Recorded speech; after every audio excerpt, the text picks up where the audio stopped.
அந்த ஊரில் ஒரு விவசாயி இருக்கார். அவர் தனக்குன்னு வாழாதவர். தன் நிலத்தில் வேலை செய்கிற ஆட்களுக்கு கூட கொஞ்சம் கொடுக்கணும் அப்படின்னு சொல்லி எடுத்து வைக்கிற ஒரு நல்ல ஆள். அவருக்கு ஒரு 5 பசங்க வந்து இருக்காங்க. தனக்கு ரொம்ப வயசாகுது, இந்த பொறுப்பு எல்லாத்தையுமே இந்த பசங்கள்கிட்ட எப்படியாவது கொடுத்துடணும் அப்படின்னு சொல்லிட்டு நினைக்கிறாரு. அந்த 5 பசங்களுக்கும் ஒரு போட்டி ஒன்று வைக்கிறாரு. எல்லாத்து கையிலையுமே ஒரு 10 பலூன் கொடுத்து கூடவே ஒரு குண்டூசியும் கொடுக்குறாரு. யார் யாரோட பலூனை வேணாலும் உடைக்கலாம், கடைசியாக யார் கையில் பலூன் இருக்கோ அவங்க தான் வெற்றி அப்படின்னு சொல்லிட்டு சொல்கிறாரு. 5 பேத்துக்கு அந்த போட்டி நடக்கும்போது எல்லாருமே அடுத்தவங்க பலூனை எப்படி உடைக்கிறது அப்படிங்கிறத மட்டும்தான் பார்த்துட்டு இருக்காங்க.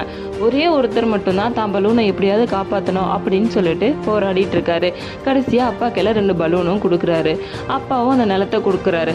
ஆனால் கடைசியாக ஒரு கேள்வி கேட்குறாரு, நீ ஏன் மற்றவங்க பலூனை உடைக்கல அப்படின்னு சொல்லி கேட்குறாரு. அதுக்கு அவர் சொல்கிறாரு, இருக்கிறது எல்லாருமே என் கூட பிறந்தவங்க, அவங்களோட தோல்விக்கு நானே எப்படி காரணமாக முடியும், அதனால தான் என்னோட பொருளை காப்பாற்றிக்கணும் அப்படின்னு நினச்சேன் அப்படின்னு சொல்லிட்டு சொல்கிறாரு.